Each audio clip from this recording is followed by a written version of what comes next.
Welcome to The Rest is Politics Leading with me, Alistair Campbell. And with me, Rory Stewart. And we are in the presidential palace in Belgrade, capital of Serbia, with Aleksandar Vučić.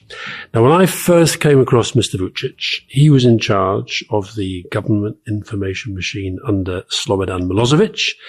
I had a similar role in the UK, and then when we were at war over Kosovo at NATO. He rose through politics, first to become Prime Minister, and now for the last 9 years has been president. We have got a lot to get through. Mr. President, thank you very much for doing the interview. Can we start in Kosovo? I mean, it's a strange connection for us. I was a British diplomat based with the military in Montenegro and Kosovo during the war. And of course, as he's pointed out, he was also working on Kosovo. So what does it feel like looking back over 26, 27 years to the fact that we were enemies and we're now sitting around a table together? Today, if you ask ordinary Serbian people what they feel about 1999 and how they felt, they feel even bigger resentment. They feel bigger disappointment with the behavior of 19 countries that launched aggression against a sovereign state. And people are absolutely certain, which is even confirmed by almost everybody, that was done not in accordance with UN Charter, not in accordance with UN Resolution 1244. That was done not because of preventing humanitarian disaster, as it was said by Aleksandar and some other smart guys, but it was actually something West did in order to separate 14% of Serbia's territory, which was at least attempted to be done 8-9 years later, 2008, when they did this self-proclamation of their independence. This episode is brought to you by IG. If you're listening to this podcast, the chances are you're someone who thinks seriously about politics, economics, and your own financial future. You probably also understand that volatility can also mean opportunity. So rather than waiting for things to settle down, you're wondering how to invest. And that's where IG comes in. They've been trusted by British investors for over 50 years through every kind of market condition you can think of. IG offers zero commission on your investments, zero account fees, and they were just voted Best Low-Cost ISA at the 2026 Boring Money Awards. If you've been thinking about investing or you want a new investment platform that gives you better value, search IG.com today and find out about their latest welcome offers for new customers. IG, trade, invest, progress. Your capital is at risk. Other fees may apply. As a young man, you were very much on the nationalist side of the political debate. Looking back, do you draw a distinction between the wars in Bosnia and the war in Kosovo? Do you have a different attitude towards what Serbian troops were doing in Bosnia? It's a different legal situation. The roots are. You can find a common denominator speaking about the roots or the cause of the clashes in Croatia, Bosnia, and Serbian southern province. But at the end, it was a different legal situation. And you went through a transition. I mean, I believe initially you had been supportive, and there were moments where it seemed as though you were earlier defensive of figures like Mladic, but later you supported the movement for trials. I first of all, I believe I have changed my views not only recently. It's a process, but it has nothing in common with the bombardment of Serbia or that aggression that was launched in 1999.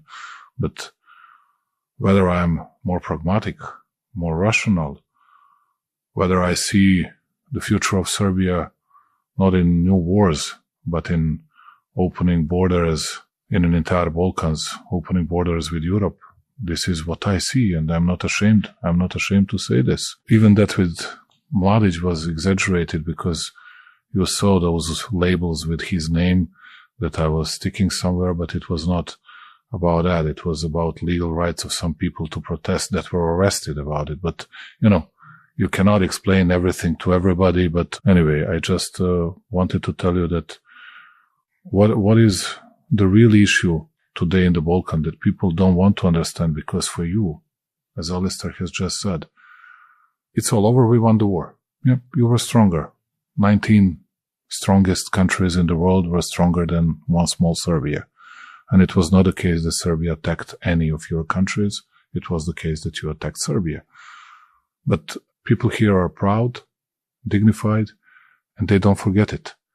And I like the fact that we are more rational, that we are future-oriented. But if you ask the people about their souls, about their opinions, you're going to hear 90% of the same what I have just told you. But is that part of the reason why you as the leader of the country also have to say it? Can you not look back and think actually that the conduct of Milosevic and the attempted ethnic cleansing of Kosovar Albanians and some of the massacres that took place, that the 19 countries would actually have been doing a disservice to humanity if we hadn't stepped in? I really disagree with you on this, and I'm not gonna... I'll discuss part of your sentence, which is, don't look back to the past. Because would you say the same to Ukrainians with Crimea? Why do you look back to the past? In 2014, you lost that Crimea. Why do you still claim that it's your territory? You would never do so. I think I would. You would? I didn't hear it from any Western official. Well, I think part of the reason why Putin has gone on to do what he thinks he can do in the whole of Ukraine is because the world didn't stand up enough. But my point is... I can tell you many people in the world started doing something against sovereign nations and changing borders because they saw that you were able to change our borders. Or at least you thought that you finished your job in 1999 and 2008. Yeah. And that was the way that Pandora's box was opened, actually. When you say, if you ask all European officials today, if you ask all of them, tell me, how can you not be on Ukrainian side? We support territorial integrity of Ukraine.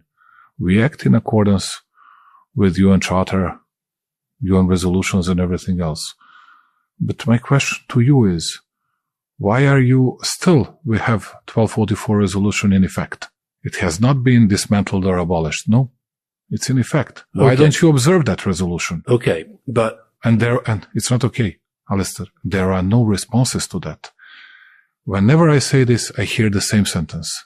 Don't look back to the past. And then I say, I don't look back to the past. You asked me the question. Right. You wanted me to say this to you. Otherwise, would have spoken about, I don't know, Expo, growth rates, GDP, public debt to GDP ratio and everything else. Yeah. And listen, we've got 45 minutes and I want to cover lots of that. And I do want to look forward. But the truth is, regardless of the history, and you and I can go backwards and forwards on that. One of your strategic goals, as I mentioned at the outset, is for Serbia to become a member of the European Union. Yes. Right.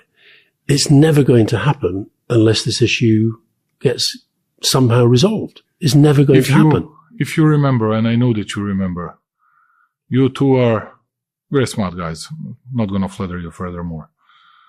But you know something. You remember how you emphasize that won the war. It's a different type of victories we had. Although I have never said that we won. We didn't. But I don't think that you won. Sorry, just unpack that. What do you mean by that? You opened that Pandora's box.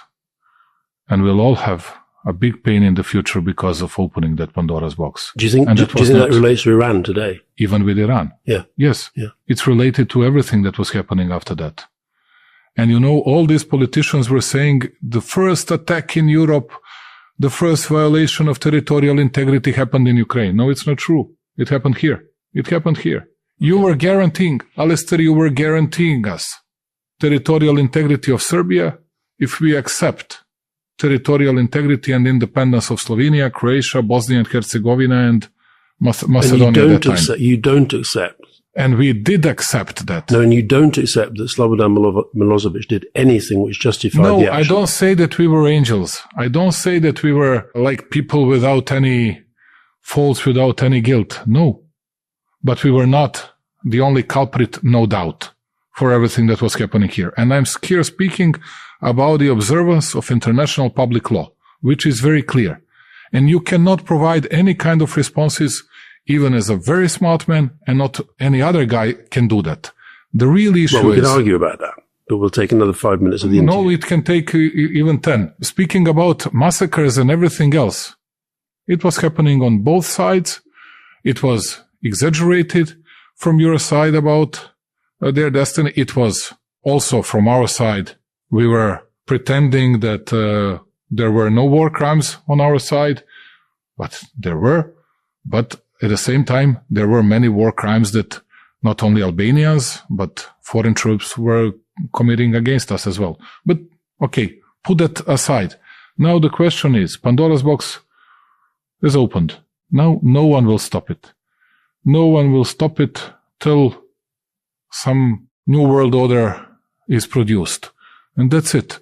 And it was all about Yugoslavia or Serbia, if you like it. Mr. President, you did a very interesting op-ed with Prime Minister Edi Rama from Albania, suggesting a new possibility for resolving this problem. And basically our listeners, looking at Serbia, looking at a map, will think this is crazy. Why is Serbia not in the European Union? It's like this big hole. Bulgaria, Romania, which are further east, are in the European Union. Why is Serbia not? I was interested in it because maybe this also resolves the Kosovo situation. If you join the single market, join Schengen, maybe even if Kosovo did the same, then the borders don't matter. Northern Mitrovica is more integrated. It's easier for people to move back and forth. Can you explain a bit about this idea? I can. Yeah. And it's very easy. That was my idea with an open Balkan as well. That's what we wanted. And then it was interrupted because some European big powers were not having a steering wheel in their hands. And But tell us more about the idea. I'll tell you what is the overall idea. Yeah. You know, Serbs lost 29% of its overall population in the First World War. We started First World War 2 months before you started. And we were the country with, speaking about proportional numbers, of course, with the biggest losses in the First World War. Us, then French, then all the others. Second World War. Only Serbs were, at the beginning of the war, anti-Nazi oriented. Only Belgrade was bombed, as you know. All the others were receiving German tanks and German troops with flowers and greetings. Belgrade has never done it. And we paid a big price for that as well. And we are fed up with wars. My idea was, and I wanted to finish, and I still want to finish my mandate, my tenure, without having any wars. And we were accused by your press, by everybody in Great Britain thousands of times in the last 4.5 years, since the war in Ukraine started, that small Serbia, those Russian puppets will launch a war against someone in the Balkans in order to distract our attention from Russia and blah, blah, blah. And I was listening to that for more than 4 years, and I have never heard a word of apology or whatever. Never, ever. We want to keep peace, and we invested into that peace. And my idea is, and our idea was, our common idea was, okay, open the Balkan area for all of us. Doesn't matter, entities, states, countries, whatever you call it.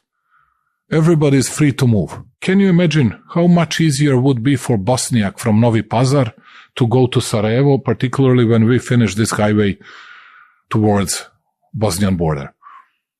Much easier. 2 hours, 2.5 hours, easy for them. No borders. For Bosniaks from Sarajevo to go to Novi Pazar. For Serb from Banja Luka to come to Belgrade, for Serb from Bijeljina to come to Belgrade, and vice versa. For Serbs in Kosovska Mitrovica, they will always say we live in Serbia. Pristina will always say they live in Kosovo, but they will easily go to Pristina, they will easily go to Belgrade, they will easily go to Herceg-Novi, wherever they want. That was an idea. And to connect us economically. And, you know, you have to work with the governments, with the local, regional countries, entities, authorities, that's it. And no one will never ever put in jeopardy that kind of peace. And he was mentioning, if you don't recognize Kosovo's independence, you are not going to be a part of European Union. Now, European Union is discussing full-fledged membership status for Ukraine. I have nothing against it, to be very frank, very open. But what would be the territory that would join Europe? But they're also saying... Does it mean that Europe will fight for that territory? Or there are still 5 non-recognizers within European Union of Kosovo. What you going to do with those countries? Because you will never ever be able to force Spain, never ever, to recognize Kosovo's independence because of their own interests. We had President Zelensky on the podcast recently, and he's very frustrated with Europe as well because he thinks he's making reform, he's making progress, but he still has to go through a process. You have to go through processes. Okay. Now, I think Marta Costa, Commissioner, is interested in this idea of getting everybody in and then sort of making the process part of the accession, as it were. But at the same time, you have been We don't share the same views about Marta Costa, yes. I know that, but you, and the reason is because you've been criticized. At least it's not boring with you. You've been criticized for backsliding on media, rule of law, judiciary, and all this stuff. Okay, I agree with you. Okay. Agree with you. Right. Just tell me, what is the backsliding with judiciary? I do understand. Now we are revoking something and we'll do our job. Okay. And I accept it. Yeah. I cannot accept all the arguments, but okay, I accept it. Our fault. Tell me about media. What did I do and what did we do regarding media? You have more medias against me here than against any other leader in the region. No. Yes. Really? Really. Okay. Let us analyze it. No, let's not take too long on that. But, okay. Okay. Then okay. You know what you do. No, because I don't. Okay. You pick the subject. Mr. President, I think my understanding, the nature of this argument is that you would say that social media is free and quite aggressive against you. Your critics would say that there are television channels that are very much on your side, that the coverage during the election was predominantly on your side, that it's not necessarily formal control, it's also where the advertisers go and the influence put. I can not more agree with you, at least on something.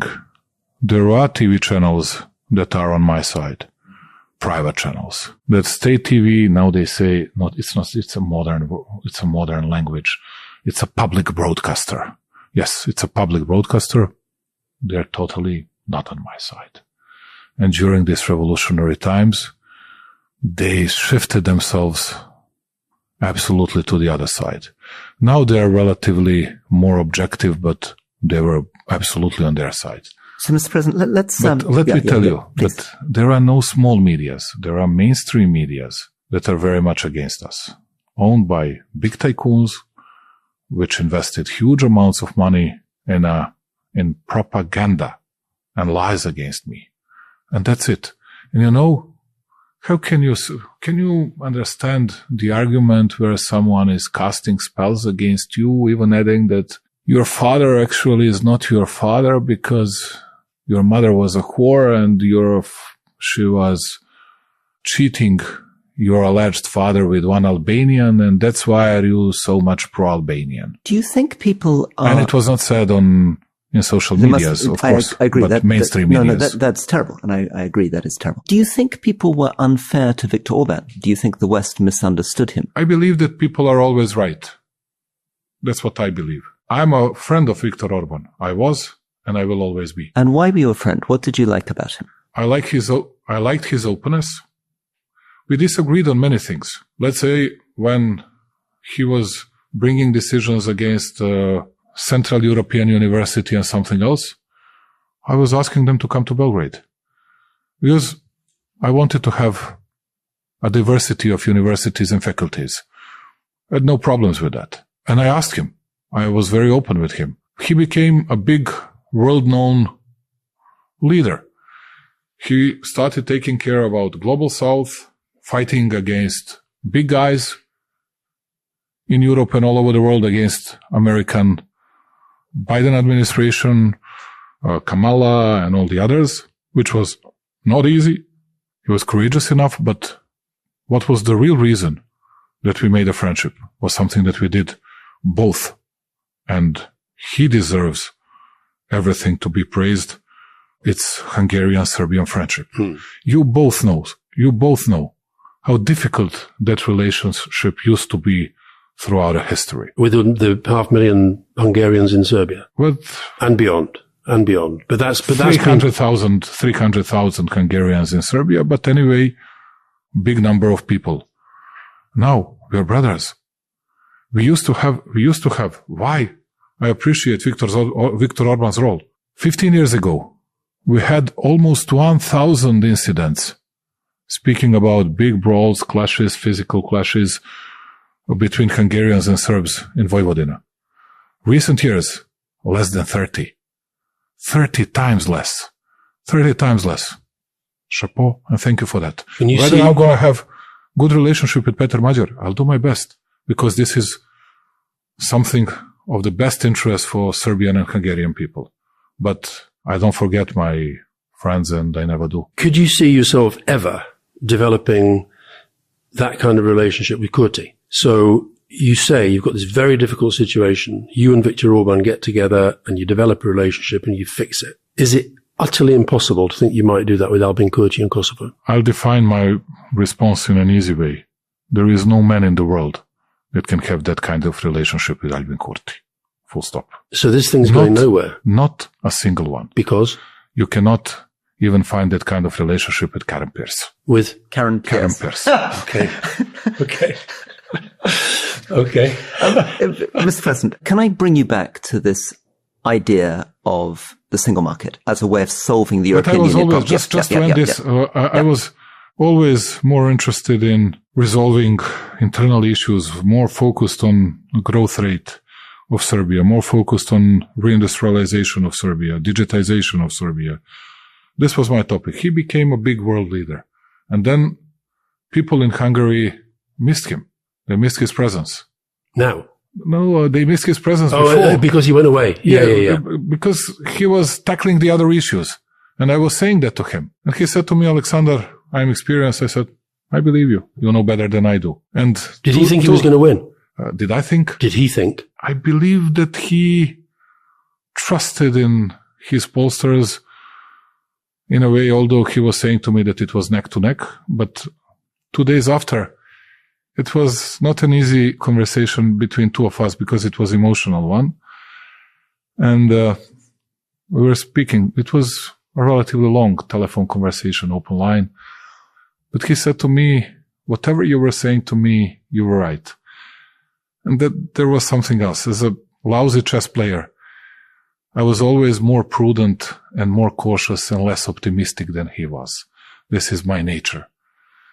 I'm always more prudent and more cautious. That's why I'm avoiding any kind of clashes, even with the small guys, even it's take care of your things, of your job, then go somewhere else. Mr. President, we are more, as you know, on the Kamala Harris side of politics. But maybe you can explain to us, what is it, do you think, that liberals like us don't understand about what Viktor Orban was trying to say or what Donald Trump is trying to do?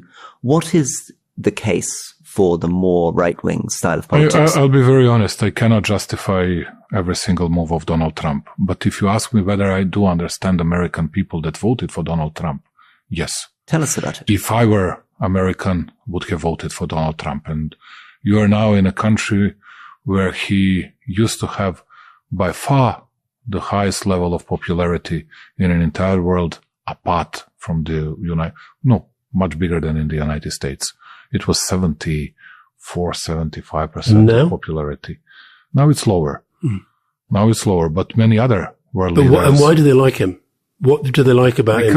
And about that politics that he and Orban represent? First of all, people in Serbia, as I told you, they hate Clinton administration because of 1999 and 2008.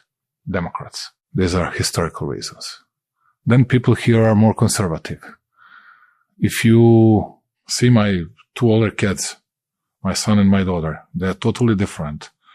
One would always belong as a conservative, as a religious guy to Trump people. My daughter, although she's not lesbian, she supports all LGBT rights, all these alleged or real liberal values and everything else. But people in Serbia are mainly conservative, traditional people. Many of them religious people, not only Orthodox people, but Muslim people. Do you think Trump is religious? No, but he was speaking about family values. He was speaking something against transgender or whatever else. And people here like that. These were the main reasons at the end. They expected to get, people were jubilant to see changes in the United States, to find a friend in Washington after so many years. And they were, like cravingly trying to find a sufficient reason to say, okay, it's not America that we are fighting against, it was that administration. We have nothing against American people United States of America. We love that country. And that was the reason why Trump got such a huge popularity here. Maybe to come back to this, I mean, we feel strongly that because of what America is now demonstrating to the world, trying to take Greenland, this operation in Iran. Like you tried to get Kosovo together with them. We didn't try to Serbia. take Kosovo as our territory. The United States was trying to take Greenland as their territory. They tried to annex the territory. But you tried to do it 8 years after you, as Aleksandar said, won the war. We're not trying to annex territory to our own country. We're not trying to your country, but to separate it from the other countries. That's a slightly separate question, right? No, I think... we should come back and do a whole series about Kosovo. To us, it's pretty much the same. Okay, so you see... So do you defend Trump on Greenland? You think that, no, I'm not. You think the United States taking Greenland is correct? I'm not even defending violation of international public law on Iran. Although I believe that I'm a big friend of Israel. I believe so. The only flag that was hoisted here in front of this presidency, apart from Serbian flags and once European Union flag, was Jewish flag. I cannot justify absolutely everything, but whether I'm still a friend of Israel, yes, I am. But you also recognize a Palestinian state. Yes, but also I cannot say that it's not a violation of international public law when you start attacking a sovereign country like Iran. To develop this, we assume that we have principles, unlike you, Aleksandar, from time to time. As the world reconfigures, our instinct is that the future of European countries is a deeper integration with Europe and the European Union. Yes. As opposed to the United States. We cannot rely on the United States in the way that we have for the last 70 years. I believe that we reached the point of no return. What I believe that Americans will do in the future. This is my guess. And they are smart and diligent people, as you know. And they will try to build their structures in Europe. Now Trump reasonably will try to escape from further conflicts in Iran. That will end one important era, but will bring us to very complicated and very complex relationship all over the world. And I believe that United States and their politicians, it doesn't matter. You're going to see that. It's not going to be totally changed, even when Democrats come to power, if they come to power, because there are still 2.5 years. But what I believe that will happen, I believe that America will build its own structure, taking 5 to 10 countries in Europe, mainly in East Europe, under not their control, but with the predominant influence of the United States of America, creating any issues for the European Union. And that's why I don't understand European Union, why those guys did not bring so far strategic decisions based even on that letter that was signed by Edi Rama and myself. I don't get it, to tell you the truth, because all the other decisions were political in the past. And we were not asking for veto right. We were not asking for commissioners. We were not asking even for bigger fundings. Nothing. So, Mr. President, to summarize, your idea is that by pushing ahead with Serbia, Albania, and presumably others, joining the single market. All the others, yes. Joining the single market. Because without all the others, it has no sense. Yeah. And you're bringing, Montenegro and exactly. Moldova to Europe without Serbia. What's the sense? Yeah. Bring them all into the single market. And one of the reasons strategically to do this is that if it doesn't happen, it provides an opportunity for the US to try to pull off the Eastern European countries away from the Western European. Yes, not only some countries here, but if I were them, would have done the same. Smart people would have done it. And then they can speak to one structure in Poland. They are deeply divided. Another structure in Romania. Another structure in Bulgaria.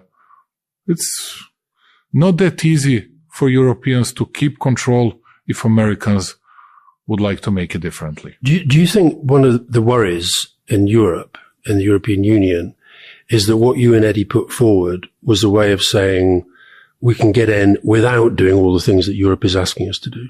No. You don't think that's their suspicion? No. I don't want to be rude. I am arrogant and impudent from time to time, as you know, dear Alistair and dear Rory, but I don't think so. When it was 2004, I believe, when Romania and Bulgaria joined the European Union? Were they fulfilling all requirements, all demands? Even today, it's not. Do you think any of the big powers in Europe actually want enlargement to continue? If they don't, they're making a big strategic mistake. But do you think they do want it to continue? I hope so. I hope that there are some understandings for the first time after many years in Italy, France, and Germany. That's what I believe, but I'm not sure about it. Help us understand your position in relation to Russia. How should Europe think about Russia? How should the United States think about Russia? What is the strategic vision for the West dealing with Russia? You were presenting yourself as a beacon of democracy. Russia was a beacon of evil, and that's it, which is not true. Explain that. Which is not true. There are nuances.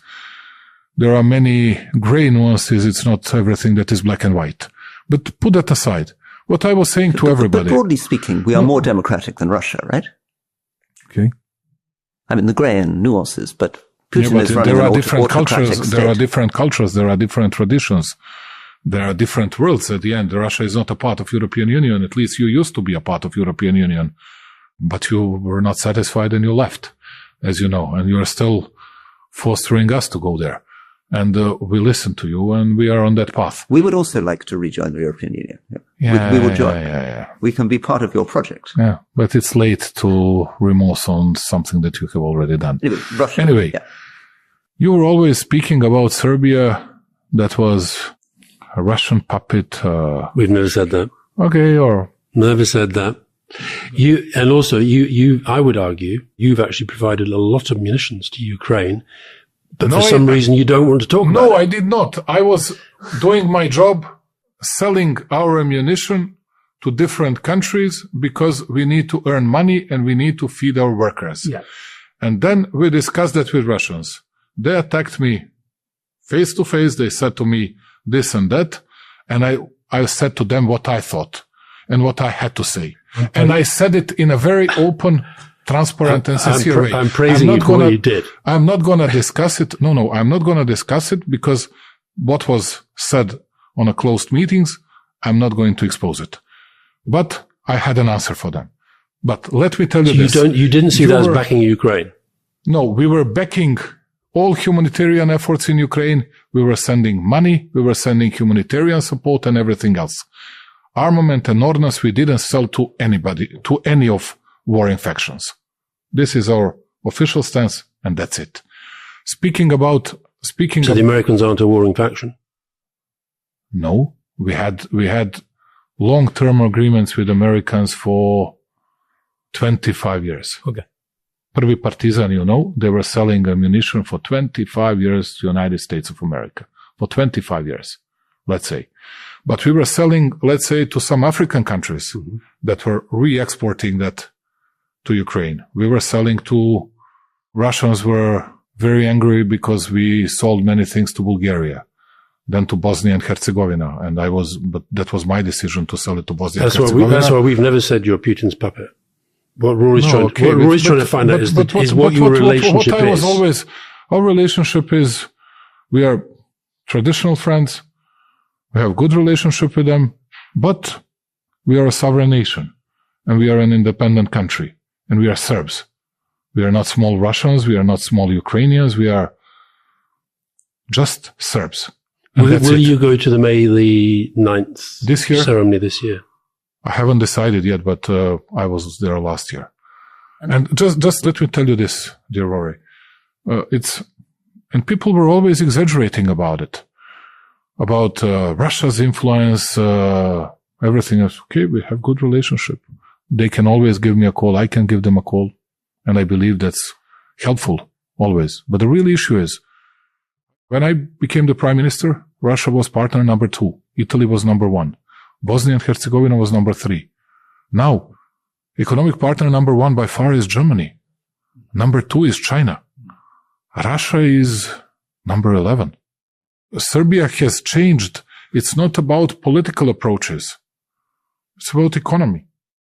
It's about economy. It's about reindustrialization of the country. It's about a country that progressed so much that now we have more than 2 billion of trade exchange with Poland, Czech Republic, Slovak Republic, Hungary, Romania, and all those, in a way, surrounding EU countries, which is a big change. It has never ever been the case before. China.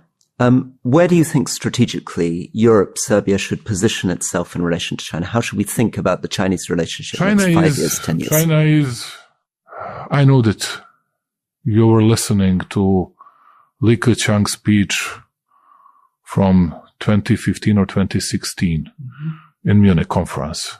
He was saying, in a relatively naive way, but very smart way, he was saying, China just want to renew and to revive something that was regular to become number one power of the world. And then Angela Merkel replied to that saying, who told you so, that it was a regular situation? And she got a big applause. But China showed itself as a very serious state, very responsible state on a world political stage, a country that brings stability, and that country, they're so successful, they're overtaking everybody, including the United States of America. Even combining softwares and hardwares, they're ahead. AI and softwares, they're neck to neck with Americans. Whether you're going to buy Chinese hybrid or electric vehicle or European, most of the people just in 5 years in Europe will pick Chinese hybrid and electric vehicles. I get the feeling, watching some of the things you said about China and the number of times you've visited China, that you've got I'm a big admirer of their huge admiration. Yes, and I don't hide it. They are a dictatorship, okay? Put that to one side. They have a different system. You cannot impose your values and your thoughts to everybody else in the world. I'm not trying to do that. No, you have to observe, you have to respect someone else's customs, tradition. I can do that. I was making a different point. Okay. I was going to say, put that to one side. What is it? I'm not going to put that on that side. Don't mention it. Okay, put it in. What is it that they do that you admire so much? I'll tell you. I admire their diligence, their devotion. I admire something they have, and we lost. We, Europeans, we lost. It's an eye of a tiger.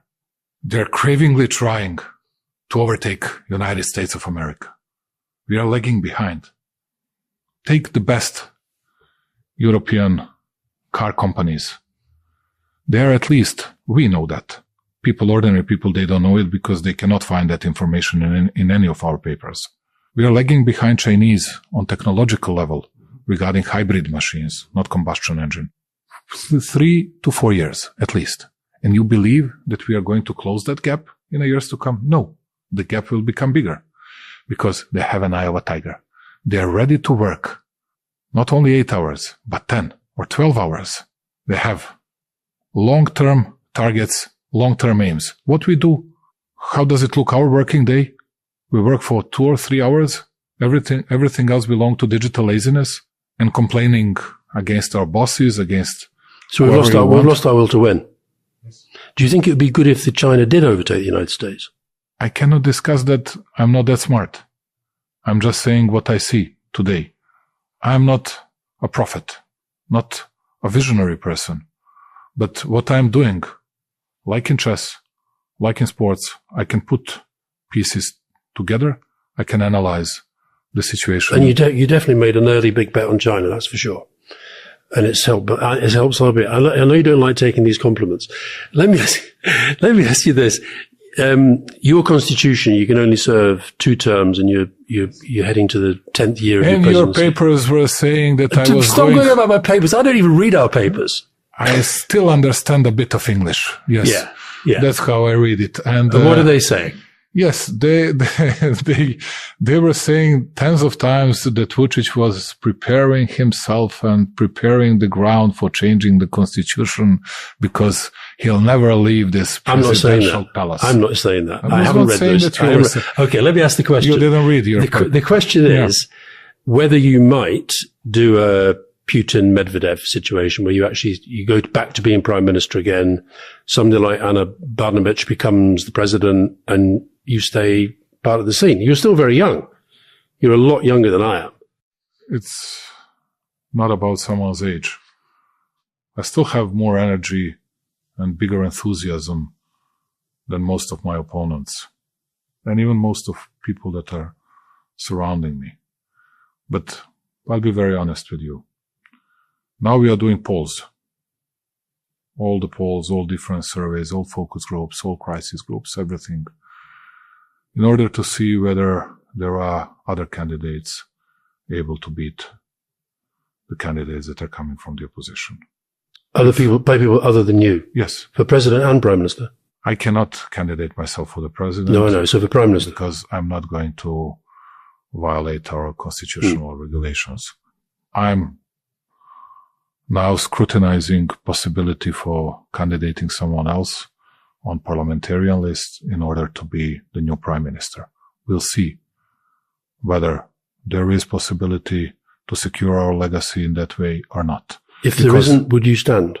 I'll do that. But the problem that I have today is that, and I cannot hide it, and it's not fair towards my people, if I won't be able to find that energy, I say to my people, not fit for the job. Because you know what I passed in last 14 years. You know how difficult that was for you in not an easy time, a bit smaller period of time. And you just put yourself into my shoes in last 12, 13, 14 months. What I passed through. It's something that no other leaders have been going through. You're talking about Novi Sad, you're talking about Trump, I'm Kushner. talking about everything. I'm talking about all the attempts to overthrow me, mainly financed from outside. Also, it was partly genuine, no doubt. And, but you're still the most powerful person in Serbia by a mile. And the most popular. Yeah, exactly. Yeah, but... so this is back to the difference between you and Orban, that you're just looking on the dark side. Maybe you're right, but the real issue is that I want to see Vučić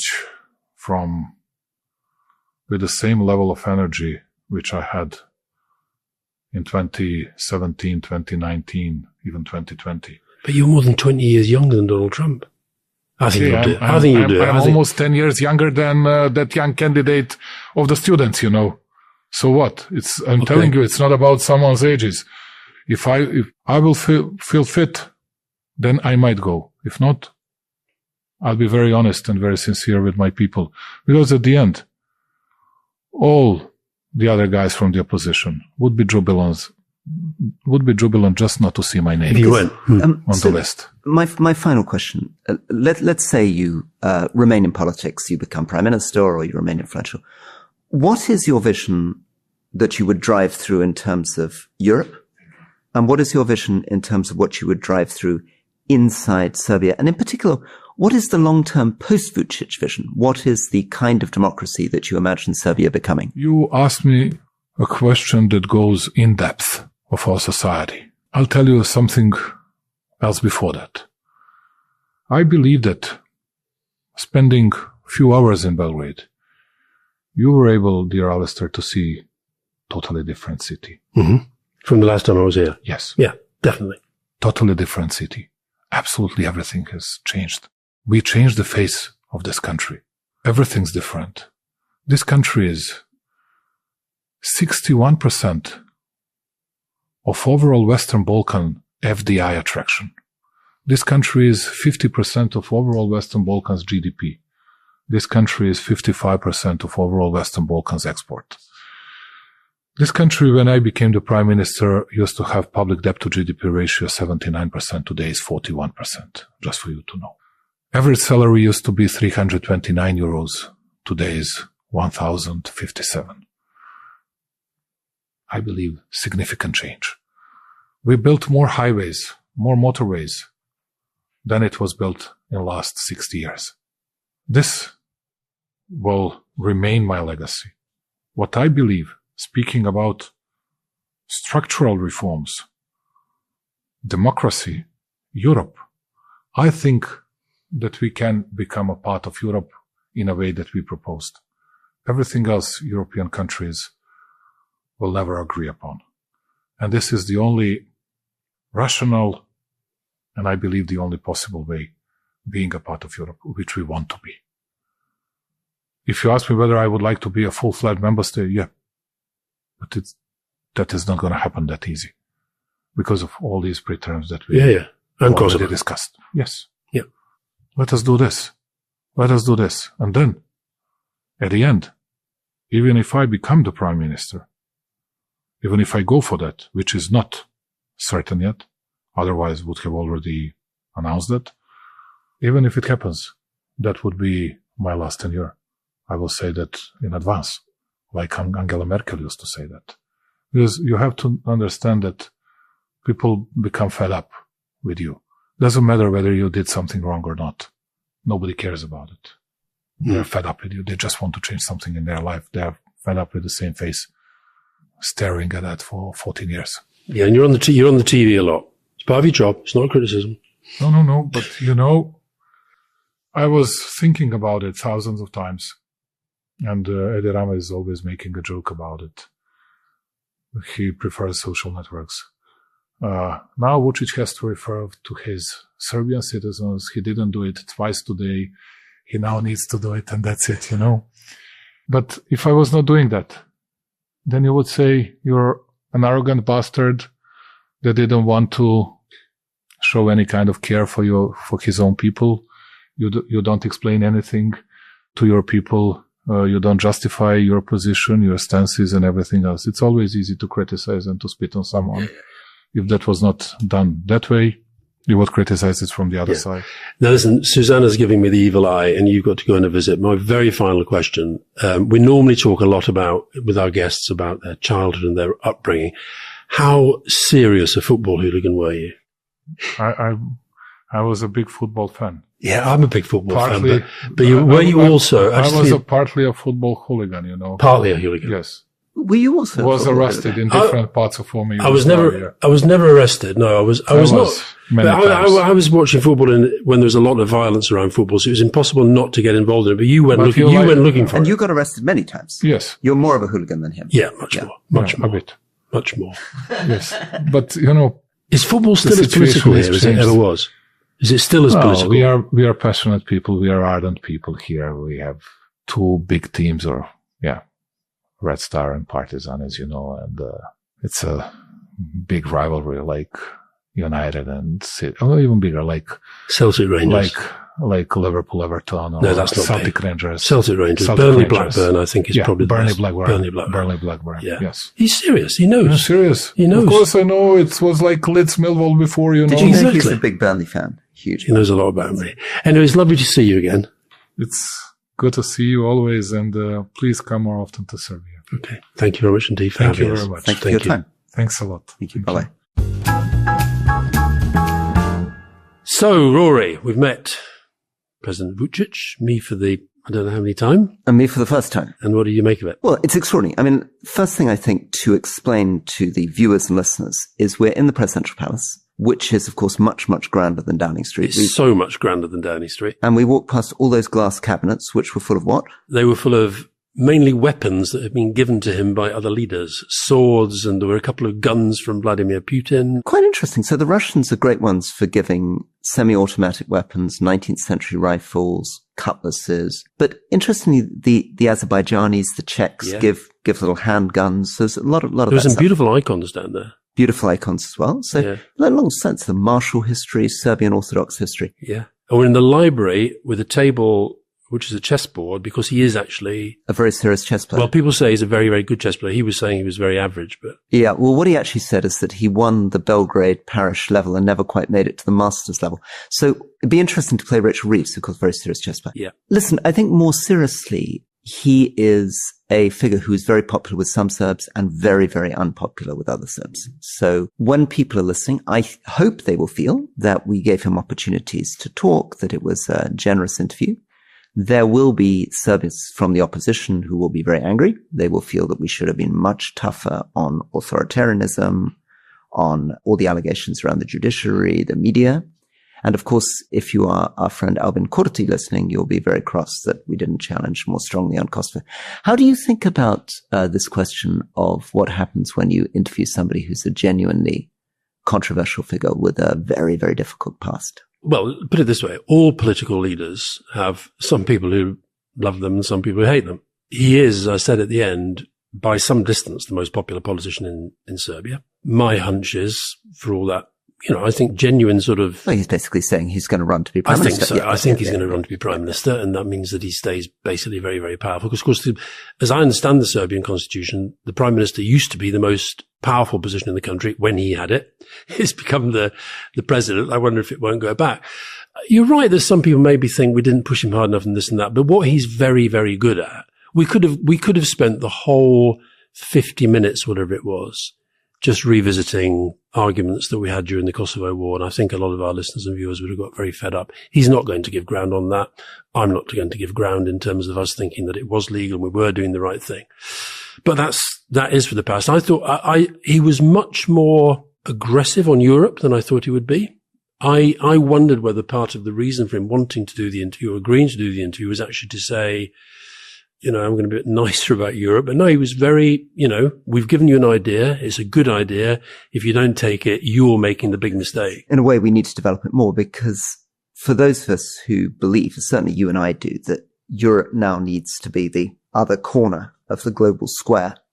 This whole question of how you get these countries, which are right in the heart of Europe, which are a sort of hole in the donut of Europe now. Yeah. Serbia, Montenegro, Bosnia, Kosovo, etc., into the European Union, is completely vital. And so he's come up with this very interesting proposal, which I think I'm fully in favor of, which is let's push for a single market solution. And that will give them access to the European markets, free movement of people, no borders. So what he was describing was essentially something that felt a little bit like the Good Friday Agreement in relation to Kosovo. Once the border disappears, as he points out, the Kosovo-Albanian population can very much feel they're in Kosovo. The Serbian population, North Mitrovica and northern Kosovo, can feel they're part of Serbia, but it doesn't matter.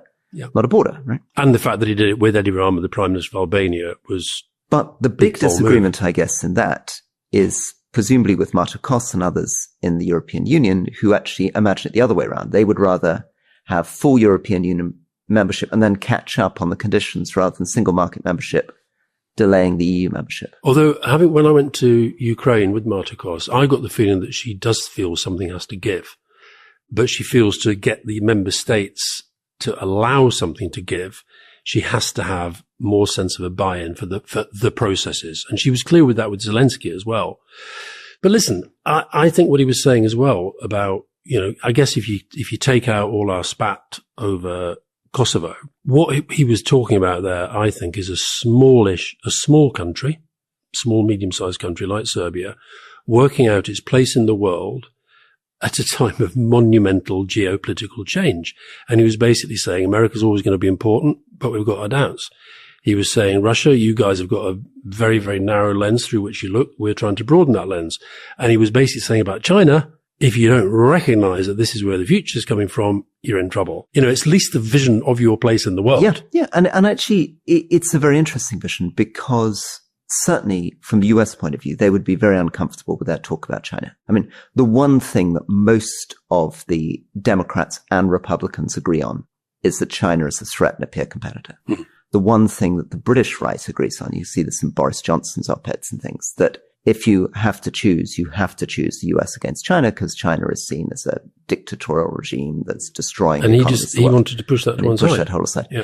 I also thought that even though it will irritate some people, I thought it was good actually to hear him give the nationalist narrative, remind people that this is actually genuinely what a nationalist politician... And to speak positive about Orban, which in the Balkans thinks. Never been done on the rest of his politics before. Positive about Orban, relatively positive about Russia, challenging ideas of liberal democracy, challenging liberal interventions, standing Was he speaking to you in a conservative?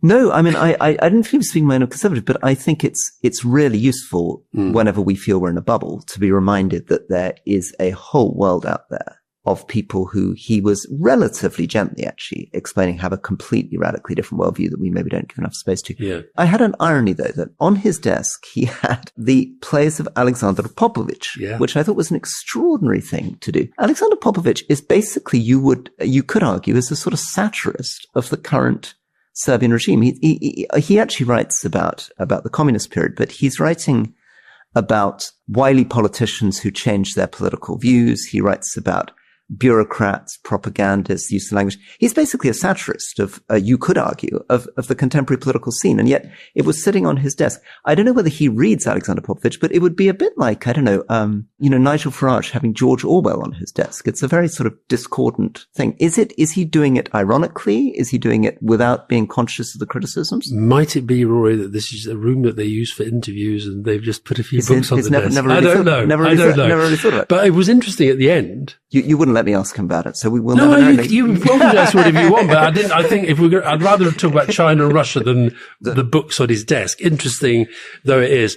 But it was interesting at the end, after we'd stopped filming, when he started then to give us a long reading list about books about Serbian history and Serbian literature that we should read. Which again is very striking. I mean, it's something that the British basically suffer from historical amnesia. We have no real memory of what happened in 1997, let alone in 1897. I remember 1997. Whereas vividly. Serbia, really does want to think about what the British did in relation to the Ottomans in the mid-19th century, which really doesn't feature enough. But I'm always, it's not that I'm impressed by meeting politicians who read lots of books, but I'm always unimpressed by politicians who don't. I think that, I know how busy politics is, but if you don't broaden your mind by reading, particularly about history of politics, then I think you're missing a big trick. Now, the biggest thing that you achieved, for which congratulations, is that at the end, he said that he would agree to do an interview with the two of us and Albin Kurti. Which would be only their second. Would be unbelievable. So let's try to make that happen. We'll definitely try to. If Albin Kurti is listening or his people are listening, we said at the end, listen, this Kosovo thing, you've got to at least make an effort.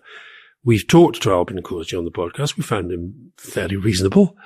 Why can't we come back and get the two of you together? And he said, I'd be happy with that. So, Albin, if you're listening, let's try it. And let's try and disagree agreeably. Do you think we disagreed agreeably on Kosovo? Was that okay? Yeah. Yeah, we did. Okay. He got a bit I mean, listen, there's a whole series of bits of background which probably is worth explaining. So he is essentially saying that Britain, in particular, David Cameron did a lot of this, British intelligence did a lot of this, was saying that Serbia was trying to destabilize northern Kosovo. And he said it didn't happen. Actually, there were some very disturbing movements around police stations, weapons, paramilitaries.